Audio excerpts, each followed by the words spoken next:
जय हिंद साथियों, मैं इस समय DND फ्लाईओवर के पास वहाँ देख रहे हैं पूरी छावनी में तब्दील है। कोशिश क्या है हमारी कि हम किसी तरह हाथरस की पीड़िता के परिवार तक पहुँच पाएं, उनका दर्द सुन पाएं, उनके साथ जो अत्याचार अन्याय हो रहा है उसे सुन पाएं, हम पूछ पाएं क्या मजबूरी थी कि 2:30 बजे बेटी के अंतिम संस्कार में आपने इंतजार नहीं किया, पेट्रोल डालकर उसे आपने फूंक दिया। उसकी अस्थियां इंतजार कर रही है, उसका परिवार, माँ रोकर कहती रही पीली हल्दी लगाने दीजिए, भाई कहता रहा राखी का सूट पहनाने दीजिए, लेकिन तेल डालकर पेट्रोल डालकर फूंक दिया गया। ये जवाब तो उस प्रशासन को देना होगा। यहाँ पुलिस खड़ी है, मैं इन पुलिस को कुछ दोष नहीं देती हूँ क्योंकि ये अपनी ड्यूटी कर रहे हैं। इनको जो लखनऊ से आदेश मिल रहा है ये उसका पालन कर रहे हैं। जवाबदेही इनकी नहीं, जवाबदेही उत्तर प्रदेश की अजय बिष्ट सरकार की है। क्या मजबूरी थी आपकी कि बेटी का बलात्कार 14 तारीख को होता है, FIR 16 तारीख को होती है। क्या मजबूरी थी आपकी अजय बिष्ट कि आपने 10 दिन तक FIR में बलात्कार की धाराओं को नहीं जोड़ा? क्या मजबूरी थी आपको कि आपने समय रहते हमारी बेटी को जो इलाज मिलना चाहिए था वो इलाज से मोहताज रखा? क्या मजबूरी थी कि बेटी ने दिल्ली में दम तोड़ा तो रात को 2:30 बजे लाकर उसका जो है पेट्रोल से आप शरीर फूंक देते हैं? आपने परिवार को बंदी बनाया हुआ है, आपने मीडिया को परिवार से मिलने से रोका हुआ है, आप पीड़िता की वकील सीमा कुशवाहा को नहीं मिलने दे रहे हैं। इतिहास उठाकर देखिए, मैं देश के लोगों को कहूंगी, इससे बड़ा कोई भी अन्याय अत्याचार हो तो DM को सस्पेंड नहीं किया गया। DM को इसलिए सस्पेंड नहीं किया गया क्योंकि DM अपनी मर्जी से वो सब नहीं कर रहे थे। उन्हें लखनऊ से जो आदेश आ रहा था देश का वो मात्र पालन कर रहे थे।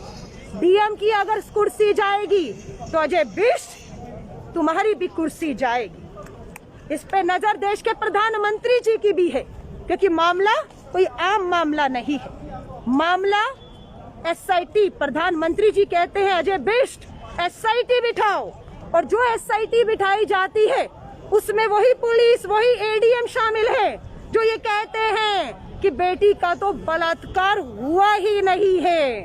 BJP का IT सेल कहता है बेटी की जबान तो कटी ही नहीं थी, वरना वो बयान कैसे दे पाती? इससे ज्यादा संवेदनशील, शर्मनाक क्या बात हो सकती है? कुछ तो है जिसे छुपाया जा रहा है। क्या मजबूरी है भाजपा के अजय बिष्ट मुख्यमंत्री की जो पीड़िता के परिवार के साथ नहीं, जो बलात्कारियों के साथ खड़े हुए हैं? मैं आप सभी से कहूँ, आवाज बुलंद करिए।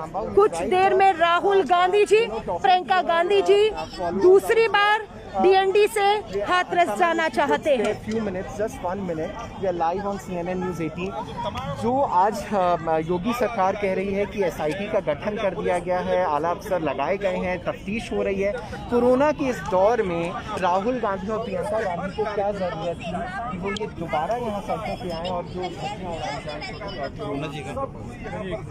देखिए, कोरोना प्रोटोकॉल तो बहाना है। 144 धारा और कोरोना मात्र उनके लिए जो पीड़िता के परिवार को पीड़िता को न्याय दिलाने चाहते हैं उनके लिए नहीं, जो बलात्कारियों के लिए प्रोटेस्ट कर रहे स्वर्ण परिषद, वो तो प्रोटेस्ट कर रहे हैं, उसके लिए कोरोना नहीं है, उसके लिए 144 नहीं है। शर्म करी होने के लिए थोड़ी संवेदनशीलता दिखाइए। कोरोना की अगर चिंता होती तो बेटी के साथ अन्याय करते हमें आज सड़कों पर नहीं आना पड़ता। आज आपकी पुलिस छावनी बना दी, अगर ये पुलिस हमारी बेटियों के लिए मुहैया कराई होती तो आज बेटियां हमारी इतनी असुरक्षित नहीं होती। इतिहास में उदाहरण तो बताइए मुझे आज़ादी से आज तक, जिसमें रात को 2:30 बजे आनन फानन में पेट्रोल डालकर परिवार को बिना बेटी का चेहरा दिखाए हुए फूंक डाला गया हो। दिखाइए तो सही, पीड़िता की अस्थियां इंतजार कर रही हैं। परिवार कहता है हमें तो ये भी नहीं पता, चेहरा नहीं देखा तो हमारी बेटी फूकी या किसी और की फूकी। ये विश्वास है इसकी पुलिस और प्रशासन और सरकार पर। मैं आपसे कहूँगी, अपने आप में बड़ा संवेदनशील मामला है। क्या मजबूरी है ये तो बताना होगा कि आपने 3:30 बजे पेट्रोल डाल दिया, फूंक दिया, क्या सबूत थे? परिवार चाहता था एम्स में दोबारा पोस्टमार्टम हो जाए, करवा देते। आज पूरा लखनऊ से इशारा ना होता तो DM सस्पेंड हो चुके होते। DM सस्पेंड इसलिए नहीं हुए, मैं आपको साफ बता रही हूँ, क्योंकि DM अपनी मर्जी से कुछ नहीं कर रहे थे। वो लखनऊ से जो इशारा आ रहा था उस पर कर रहे हैं। 14 तारीख को बलात्कार होता है, FIR नहीं होनी चाहिए, लखनऊ से फोन आता है, FIR नहीं होती है। अब कांग्रेस पार्टी की क्या डिमांड रहेगी इस पूरे प्रकरण में? देखिए हमारी डिमांड क्या है, न्याय हो, एक शब्द न्याय हो। पीड़िता के परिवार से अगर राहुल गांधी जी, प्रियंका गांधी जी, दूसरे राजनीतिक दलों के लोग, विपक्षी नेता मिलना चाहते हैं, उनको उनके दर्द में बांटना चाहते हैं, उनसे मदद पूछना चाहते हैं, उनसे ये सुनिश्चित करना चाहते हैं कि उनको लग रहा है न्याय हो रहा है या नहीं हो रहा है। उन्हें SIT जो प्रधानमंत्री जी के कहने के बाद बिठाई गई, परिवार को उस SIT पे यकीन नहीं है। क्यों यकीन नहीं है? उस SIT में जांच में वही पुलिस वाले शामिल हैं जिसके बड़े अधिकारी ADM कह चुके बलात्कार तो हुआ ही नहीं है। जब 14 को बलात्कार होगा, 10 दिन के बाद आप फोरेंसिक जांच के लिए सैंपल इकट्ठा करेंगे तो कौन से सबूत मिलेंगे? और इन पुलिस प्रशासन को कानून हम नहीं तोड़ रहे, कानून की जानकारी इन्हें नहीं है, इसलिए इनसे गलतियां हो रही हैं। इन्हें समझा दीजिए। IPC की धारा निर्भया के बाद में ये कहती है, कानून में लिखा है कि अगर बेटी कहती है मेरे कपड़े फाड़े गए, मुझसे जबरदस्ती की गई, जबरन किया गया, तो वो भी बलात्कार की श्रेणी में आएगा। आपको सैंपल ढूंढ के साथ अब देख लीजिए, जब ADM ऐसा बयान देता है, हाँ, तो आप सोच लीजिए न्याय कहाँ है? परिवार चाहता है जज के अधीन CBI की जांच हो।